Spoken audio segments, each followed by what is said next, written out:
Okay, think we can start. Do you see my screen? Yes, welcome everybody.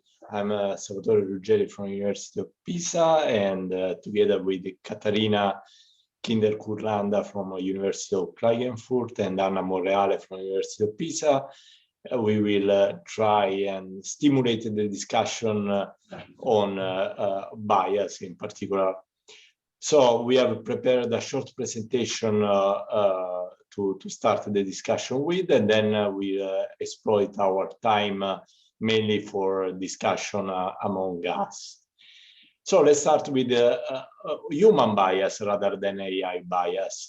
Cognitive scientists have coded this very nice codex of how our mind simplify the complexity of the world in order to be able to act fast or to remember important things or to dive into too much information or too little information. If we zoom, for instance, in this area where the bias about remembering things, we can see typical elements of human bias like prejudice or things that allow us to be efficient, like the Occam razor used also to motivate AI algorithms. What is the problem is that this human bias is coded in data, and the AI algorithm may recognize this kind of bias, like correlation between gender and occupation in text, and unfortunately can replicate this bias in this example in showing advertisement for job advertisement to men and women differently. But we can think of a lot of other problems like automatic screening of curriculum vitae in job selection, and a lot of other bad behavior recalled also in the main session. So there are a few surveys that try and systematize the kind of biases that AI system may encounter at source of their training data or during the complex process of going from data to AI models. This bias cover historical bias, which is already embedded in the data collected, like having images of CEO who are mostly men, or population bias where data is not representative of the actual population that the AI system will be used on, or measurement bias about the way that we code quantitatively or qualitatively characteristics of people that we want to measure. A lot of these kind of bias are affecting this system, and in the case of social system, they interact in the result of the system, so affecting not only decisions and predictions over individual, but over groups and the relations between among people. In a related project, the No Bias Marie Curie project in which we are involved, we are trying to model the understanding, the mitigation, and the accounting of bias, which require not only a technical point of view, but must be multidisciplinary with both covering both legal issues and social issues. Overall, as recalled by the invited speakers, it is a socio-technical word that must be considered from end to end, not only from a purely technical point of view. So let me now pass the word to Katarina. Thank you. Yeah, so the interesting thing to me about our No Bias project is sort of in the fact that I would have preferred for it to be called bias, because what we're really trying to do is to engage with bias in very different stages of the building of algorithmic decision-making systems. So there's all these different ways in which bias is entangled with the building of technologies and the certain stages in which this happens. And the question then that we're also trying to look at the project and that we were hoping would be interesting possibly for you to discuss today is what does it mean to engage with bias? So what kind of, how can we engage with bias as researchers?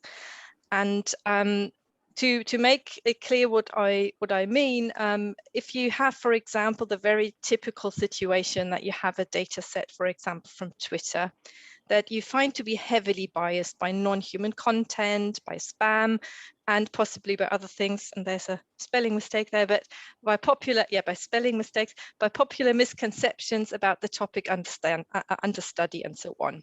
The question is, what do you then do about it? So one way to deal with bias or to engage with bias in this situation would be to try and get rid of it, to eradicate it. You identify as much of the unwanted content as possible. You clean the data in such a way that it allows you to answer your predefined research question. You can then also, and often that is a combination, with eradicating it, you can account for the bias. You can try and identify as much of it as possible, document it, and make it transparent in your publications or in additional material, what biases you have found and what there are in the data, in order to make sure that you achieve some sort of validity.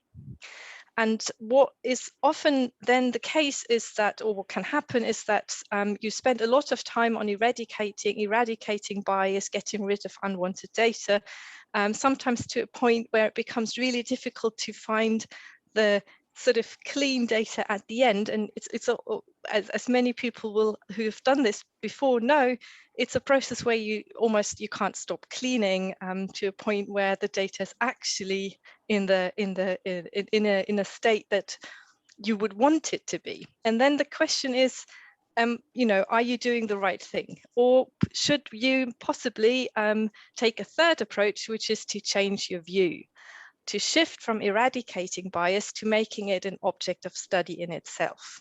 So possibly this bias that we've identified is actually telling you something very interesting. And this might then, of course, lead you to different research questions than the one you had before. For example, what does it mean to navigate spaces shaped by non-human actors if there's a lot of non-human generated content or content generated by non-human actors? How are the different misconceptions of a topic negotiated? If the misconception is so prevalent, or if the different misconceptions are so prevalent, maybe it's really important to look at how they work and how they interact with each other. Or a question could be, what new things can we learn here about specific biases in our societies? And I think this connects quite well to some of what the speakers in the panel said. So this is the sort of frame, and then we have come up with a few questions for discussion. And we hope that these make all sense to you, and that they will engage you and allow you to speak about the things that you would like to speak in this breakout session on bias. But you're of course welcome to find your own questions and to bring up your own questions as well.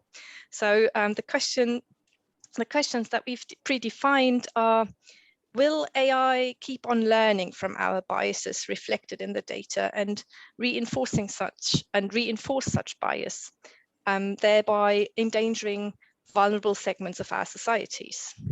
Or will new forms of AI help us to become more aware of our biases and to improve the quality and fairness of our decisions, big or small? So can AI help us to explore bias? How can we translate these general ideas into a concrete scientific program that is doable and fundable, possibly? What technical elements in AI, in network science, in data science, and the social sciences are actually key, and how can they be communicated?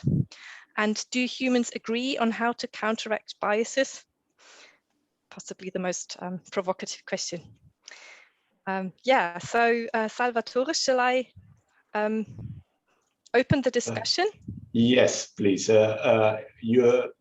People can participate by using the microphone, or if they want, just typing in the chat their question, and we will report them. Could you copy and paste the questions into the chat from Yes, the last sure. screen? That would be really great. I've already forgotten what the first one was.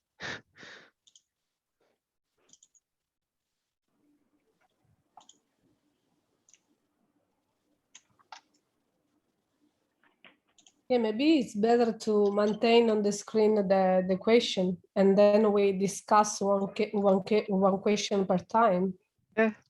Otherwise, we mix all the discussion, and could be a nightmare.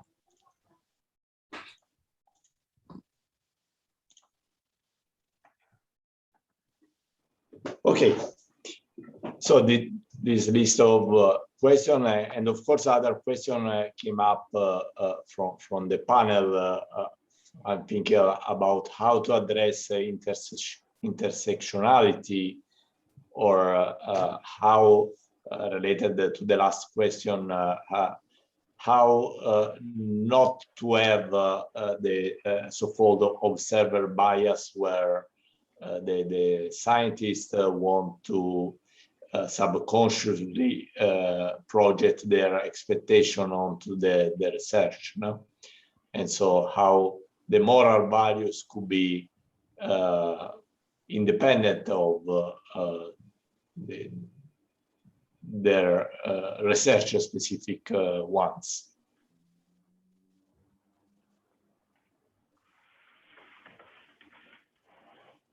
Okay, I don't see any raised hands. Then I will answer you, Salvatore. Oh, no, there you are. Okay, I see Alessio Malizia. Yeah, hi. Thank you, Katrina. I have more of a question on a question. It's, you know,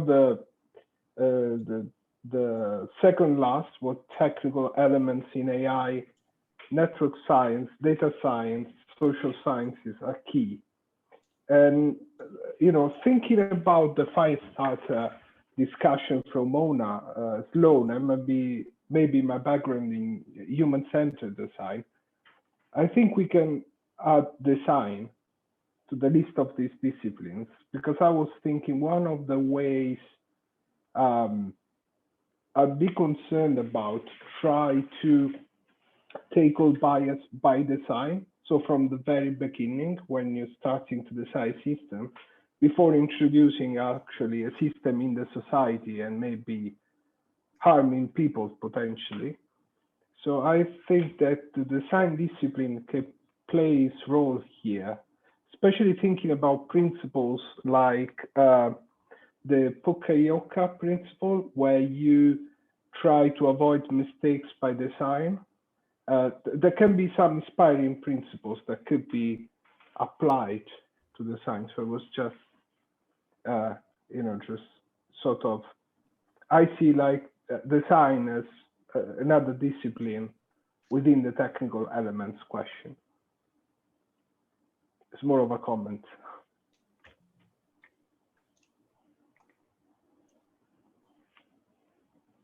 Thank you. Thank you. There are two other hands raised, three. Wendy, please. Hi, everybody. Yeah, I think design is really important. I think that when we think about design, we need to think about interaction and not just sort of a static view of design. And so it's extremely important to think about what the short-term and long-term effects of technology is on people, and also how people interact with the technology and change over time. They can change the technology and they can change themselves. So there's a whole sort of very complex dynamic that we tend to ignore. We tend to treat things as static when we design them. And in fact, it's a highly dynamic, what I would call a co-adaptive system. Anyway, I think there were some really interesting comments in the talks earlier, and I really like this idea that AI systems are changing people and making them easier to control and that kind of thing, and then we can counteract that. And this whole notion of bias, how that fits into that, has to be taken into account. So as human beings, we are more likely to do certain things and less likely to do other things. And as designers, we don't take that into account, we end up running into problems. I don't have any solutions, by the way. I'm just, and I'm not even really asking a question, but I'm really more saying that we are, I spent this morning, I'm in INRIA in France, and we had the Journée Scientifique all week, and there's lots and lots of very nice technical talks, and there's a huge AI presence at INRIA. And these are not the issues that they're talking about. They're talking about algorithms and how to make algorithms, better to do various things. And one of the problems that I think I have is that we as a group tend to be talking to ourselves and not enough to the people who are fundamentally building these algorithms and doing these things. So is that a design question? Is that a teaching question? Is that a, how do we get AI faculty to take these issues into account? I'm not sure. So sorry, that's a little bit random, lots of different points in there, but I wanted to just say hello to everybody as well. And yeah, I'll stop there. It's just a comment, really not a question. Thank you, Wendy. Jasmine? Yes, hello, thank you. Actually, I thought that was what I wanted to say is now connecting nicely with what Wendy just said. I was wondering, so if we want to make sure we create technology and AI that is not biased, then it's an extra effort. And then how could we make people make this extra effort?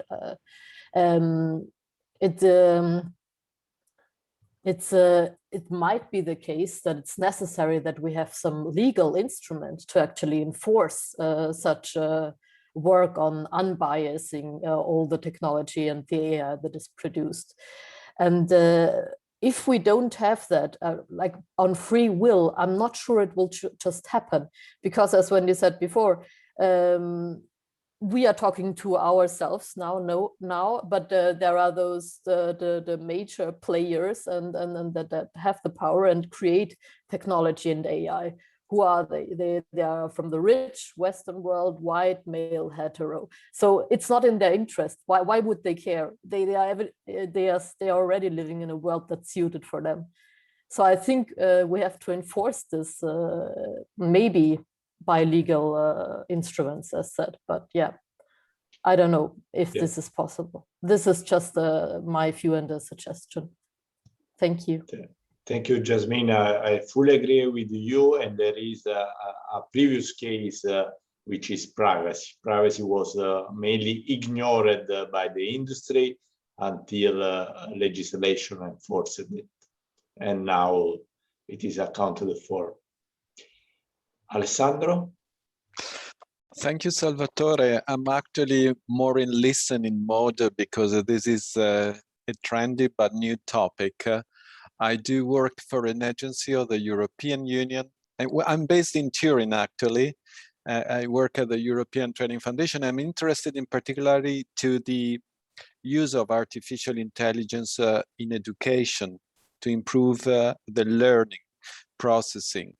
And here we have already example with learning analytics and et cetera, But going to the very good questions that Caterina was sharing for our discussion, I mean, I think this event and this discussion are raising our awareness about the potential or what is a bias, that is a human behavior. It's part of the human behavior.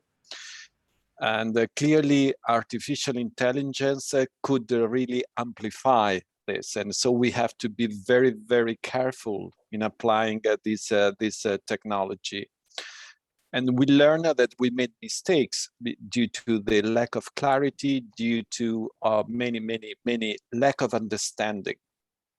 So I do believe that we have very little evidence about the use of artificial intelligence to combat, to really limit human bias, to be honest, as far as I know, especially in education. So I think that so far we made a pioneer. We are trying to use artificial intelligence, and what we have done that we amplified so far in many cases the human bias. But on the other hand, now we are much more aware. I think the scientific programs, the universities, the researchers are making really important frameworks to conceptualize important mathematical model, but we need also legislation in order to put, and here the European Commission put some interesting frameworks for a correct use, and also to aiming to limit the collateral effect that whether, let's say, deliberately or by mistake is amplifying, for example, bias and other negative effect. So for me, I hope very much that we will have other opportunities to look at this, also look into the legislations in this respect, because we need to build trust among people. It's important that we are confident that it's something that is digestible also, because it has to be meaningful and engaging this topic by all. That is quite important. So I see I normally see the positive aspect, and I see that the introduction of artificial intelligence has made us much more aware of human bias, and now we are really reflecting on it. We are more aware that we do this, either using artificial intelligence or just our little brain. But now it's time to really make artificial intelligence mitigating this, especially when you are hiring people, when you are really in education, of course. Over to you, Salvatore. Thank you. Thank you, Alessandro. Maybe you know that there are tools like 4 Little Trees that monitor kids' emotions in order to provide instant feedback to teachers, and these tools have the same bias as facial recognition. So the problem is also important in education context. Thank you, Alessandro. Luciano? Hi, everybody. I think that Salvatore did the right example, because talk about GDPR, okay? So I think that the problem in artificial intelligence is it's bigger, because you have to manage something that can go wrong in the algorithm, something that you have go wrong in data, and at the other end you have to manage something that is called bias. So human bias is not, there are not so huge knowledge on human bias. The picture that you showed us is from Decision Lab. There are 197 bias, human bias, okay? So, and there are not so many people that understand what are these bias. From I am talking about scientific community, okay? This is a typical psychological, sociological issue, okay? And there are another side, you know, one of the more famous book about human bias is Thinking Fast and Slow with Daniel Kahneman. Daniel Kahneman put out now another book, Noise, where he's starting to work on the decision-making and the problem in decision-making. Why organization, when have to do the same decision, it's not so clever, and sometimes it's take the opposite decision. Okay, so I think it's very, very complex, and until now, all the focus was on algorithm. We are algorithm. I don't. I started with in my early career to work on pattern recognition as a remote sensing satellite analyst. So for classification of soil and so on. And now we have a lot of algorithms. Now we are starting to understand that the data is the problem. And for example, I think that it's 3 months that Andrew and G are underlying that the problem is machine learning operations and not algorithm, not model, okay? So we have from my point of view, this is a very big problem, that it is a very big multidisciplinary problem. And we are put until now a lot of emphasis in the mathematical and scientific point of view, and not on philosophical and philosophical point of view, because we are coping with a philosophical problem. At the same time, we are living in a world where we have a China that had a very different point of view on artificial intelligence. They try to gain a lot of power and control using artificial intelligence. They don't know the meaning of GDPR, for example. It's quite simple. If you read the privacy policies of, for example, the main game on the internet, for example, League of Legends, for one for all. So it's a very, very complex problem. And I think that we have to cope with this problem, starting to thinking more from different point of view. This is not a hard science problem. This is for the first time, I think that we have to put at the same table mathematicians, engineer, scientist, and philosopher, and the social scientist. Thank you.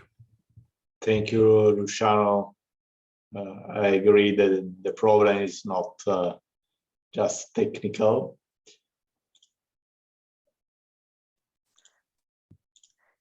Can I come back Please.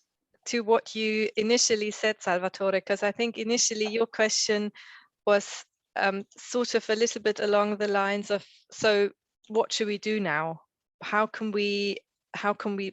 should we do as, you know, if we are trying to improve algorithms, or if we're trying to build systems that somehow address bias? What should we do? And I think there were really interesting points of view on that in the talks, but also now during our discussion. And the open question for me is, what sort of stance can we take? So should we go and try and do good algorithms? But that, you know, would be something that surely was argued against earlier. Should we try and do algorithms that have no bias? But then, is that even possible? Is this conceptually something that is even achievable? So I think this is a sort of question that has been running through many of the contributions just now, and I don't have an answer. I just thought this sort of focused a little bit what people were getting at. But there's also a question in the chat. Yeah. Yeah, there is a question by Shakshi. Sorry, yeah, hi, it's for the Sakshi. pronunciation. Would you like to pose the question? Yeah, by sure. yourself? Yeah. Since we know there are biases in the data set itself, right? So, and companies like IBM and also Google, they are also working on it. They are making some developments, like IBM has developed a UI in which which is called AI Fairness 360, and there is a Google's What If tool as well, so that we can see that the biasness in the data set itself. But the problem with that is, especially in case of IBM AI Fairness 360, that they have that we first have to predefine the column, that if a particular say, let's say there is a gender column in the data set. So if there is a gender column, then we are predefining it that it's a biased column. So based on that, the other things work. So this is a starting point. So my question is that like if we are working on tweets, so in Twitter we don't have this kind of information, like Twitter don't share gender or age information when we scrape the data. So how, firstly, like there are we know that there is a bias, right? But how can we detect those biases, and also, like, how can we then mitigate it? Like, what are the ways to mitigate the biasness from the data set before before feeding it to the machine learning model? Thank you, Shashki. Before leaving everybody want to answer, I want to add that there is even a more complex of such cases which concern race, collecting or what is intended by race, collecting race or ethnicity may be even prohibited by the law. So there are some social groups for which we cannot even think of collecting this information. Anybody want to comment on the Shashki question?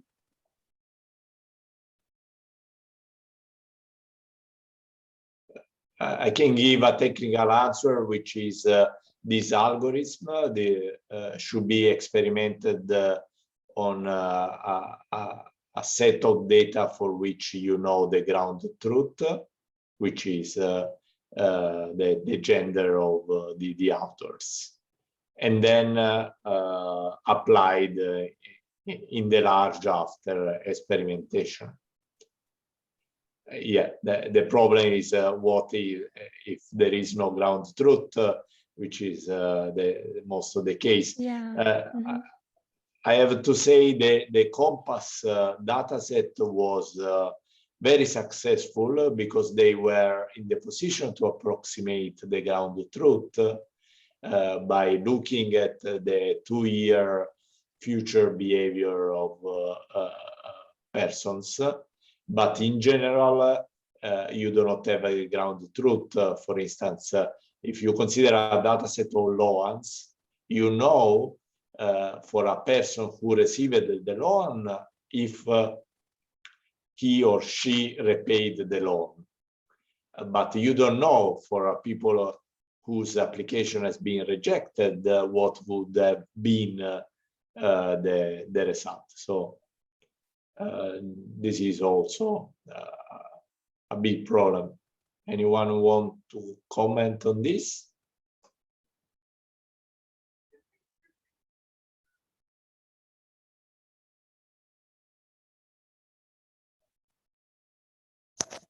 Kristen, Okay, I think, please. thank you.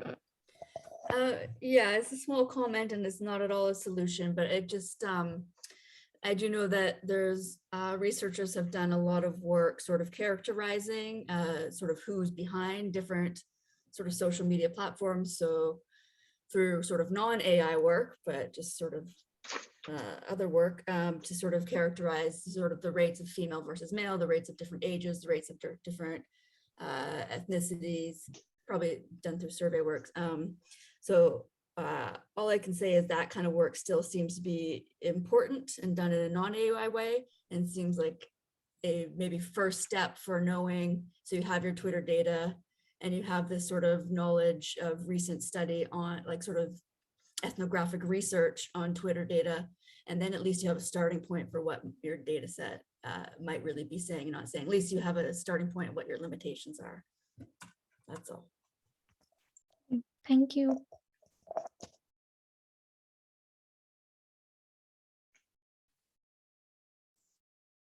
If I may, just to, there is no solution, of course, easy for sure. I think we have to design mechanisms that are ensuring, on the one hand, transparency. As I put in the chart, this is one of the primary elements to understand what's going on. And we need quality assurance frameworks that really help to cross-check and validate. Let me say that to me, all software include bugs. There are no perfect software.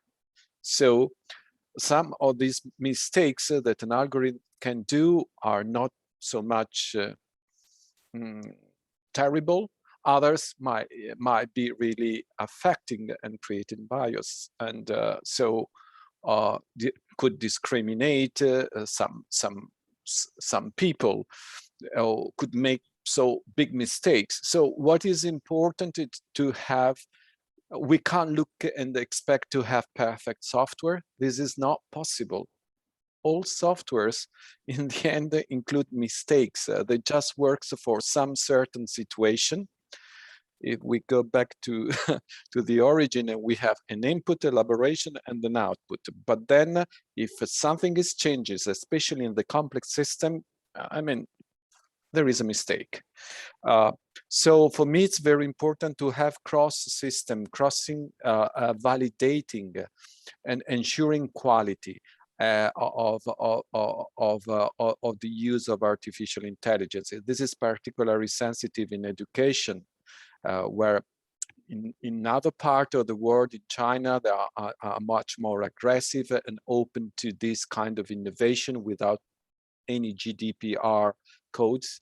But here in Europe, we really care of the privacy. We really care of diversity and ensuring that nobody is lacking behind. So the application with such powerful technology, because when we talk about artificial intelligence, then we have G5 technologies that is gathering data, and we need this algorithm in the end to deal with this massive information, with this big data. But I think the most challenging part is to build a quality assurance system that somehow we can use an algorithm to hire new people when it's validated by certain processes. Maybe they already exist I'm not aware of, but this is really an external element or some peer value, as we do for publication. There some clear and strong mechanism in order to ensure that we reasonably know what is going to happen when we apply artificial intelligence to prevent bias. Over to you. Thank you. Thank you, Alessandro. Your view is in line with the new proposed AI regulation, which for critical application, high-risk application, require an impact assessment. But also there are applications beyond high risk which are prohibited, like social sorting application. So also not using AI in some context, like in criminal sentencing or very social sorting application is an option in the mind of the designer, should be an option in the mind of the designer. Okay, unless there is some very short other comment, we finished our time. So you have 10 minutes break, and then we will join all together in the main session. Thank you for joining this breakout room.